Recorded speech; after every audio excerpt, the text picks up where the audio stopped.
ठीक है, ध्यान दीजिए यहाँ पे सभी लोग। देखिए अंतिम सवाल हम लोग करने वाले हैं, अंतिम सवाल हम लोग करने वाले हैं। ठीक है,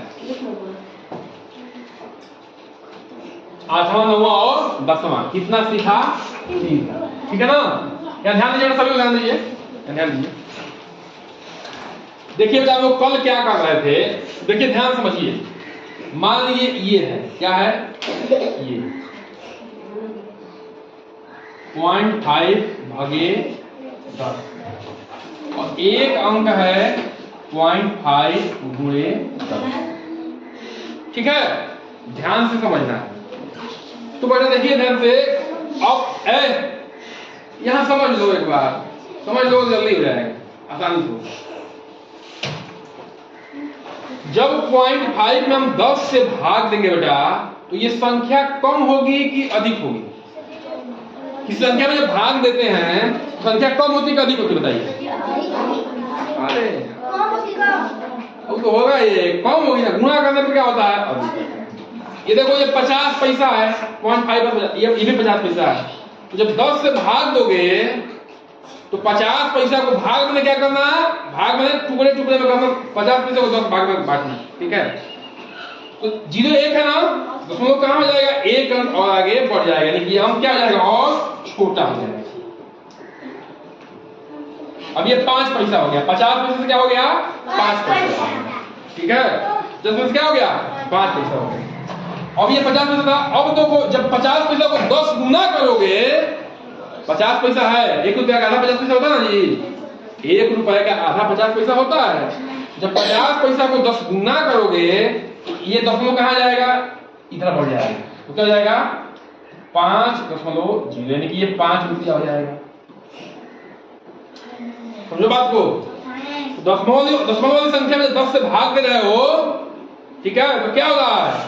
छोटा हो जा रहा है। और दशमलव कहां शिफ्ट होगा? यहां से बाएं की तरफ। कहां होगा? बाएं की तरफ। और जब गुणा करोगे किसी संख्या से, किसी जो है दशमलव से बड़ा नंबर से, 10 से, 100 से, ठीक है, 1000 से, 10,000 से, दशमलव कहां होगा? दशमलव दाईं तरफ बढ़ेगा। बात समझ में आई? क्यों? क्योंकि दाईं तरफ बढ़ेगा तो संख्या का मान अधिक होगा, बाएं तरफ बढ़ेगा संख्या का मान क्या होगा? बचेगा। ठीक है, 50 पैसा, ठीक है, 50 पैसा है, ठीक ना? 50 पैसा को 10 भागोगे तो कितना होगा? 5 पैसा हो जाएगा। अब 50 पैसा को 10 से गुणा करोगे तो क्या हो जाएगा? 5 रुपया हो जाएगा। ठीक है, तो देखो बेटा ये गुणा हो रहा है, क्या हो रहा है? गुणा। तो वो कहां शिफ्ट होगा? दाहिने की तरफ। कितना कितना जीरो है? 2 जीरो, तो 2 जीरो आगे से गिनना, इसमें आगे से गिनना, 1 2, तो 2.3 हो जाएगा। इस जीरो का मतलब नहीं है। फिर इसमें भी गुणा करोगे तो उसमें कहां से हो जाएगा? इधर से हो जाएगा। कितना? 1 2 3 अंक, 1 2 3 अंक, कितना जाएगा? 1541.0, यानी कि 1541 हो जाएगा। ठीक है ना? बात में नहीं, इसमें नहीं बोलो। रुपया नहीं रहेगा, ये गलत हो गया, रुपया नहीं लिखा, रुपया क्यों लिखेंगे? ठीक ना? सर हाँ,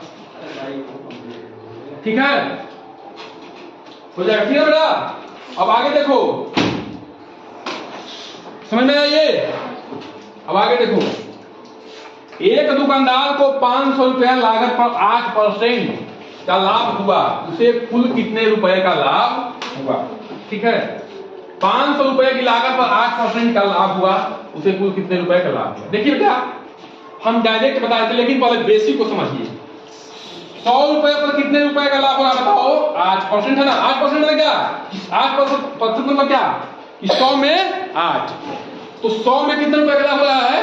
8 रुपए का लाभ। कितने रुपए का लाभ हो रहा है? 8 रुपए। ठीक है ना?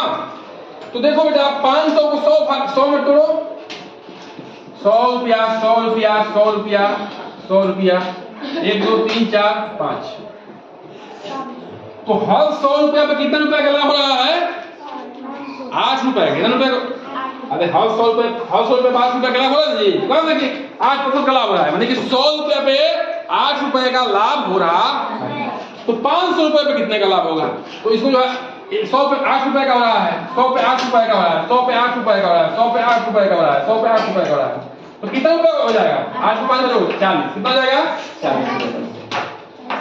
लेकिन गणित की भाषा में हम लोग कैसे करते हैं, क्या करते हैं, ठीक है, अन्य तरीके से कैसे हल करते हैं कि 500 का 8%, 2 से 2 गुना कट गया, 8 5 40। एक ही बात है, ठीक ना?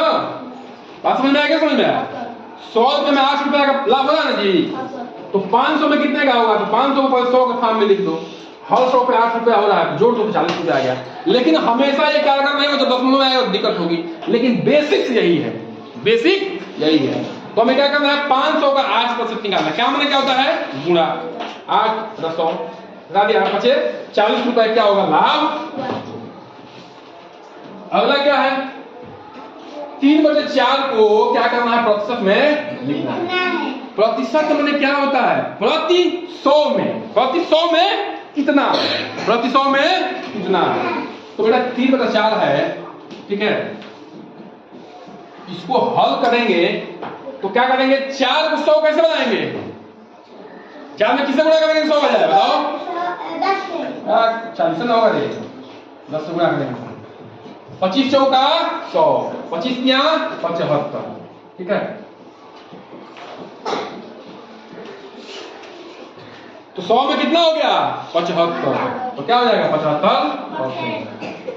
एक तरीका और है बेटा, इसको करते हैं हम लोग सामान्यतः यही करते हैं। क्या करते हैं कि 3/4 है, तो 3/4 को प्रतिशत बनाना तो 100 से गुणा कर देते हैं, तो कितना जाएगा? किस तरह में कटेगा? 25 बार 25 तिया 75, 25 तिया 75, 75 हो गया। लेकिन बेसिक इसका जो है वो ये है कि 100 में प्रतिशत बनाना, तो 100 में कितना है, तो ऊपर कैसे भी करके नीचे 100 बनाएंगे। 100 बनाएंगे कैसे? जब ऊपर नीचे सेम अंक से क्या करेंगे? गुणा करेंगे। जब सेम अंक से गुणा करेंगे तो क्या होगा? ऊपर भी 75 हो जाएगा, नीचे 100 हो जाएगा। 100 में कितना? 75। ऐसे समानता हम लोग क्या करते हैं? 3/4 में 100 से गुणा करते हैं, क्या हो जाएगा? 25। ठीक है ना? चलो इसको उतार लो।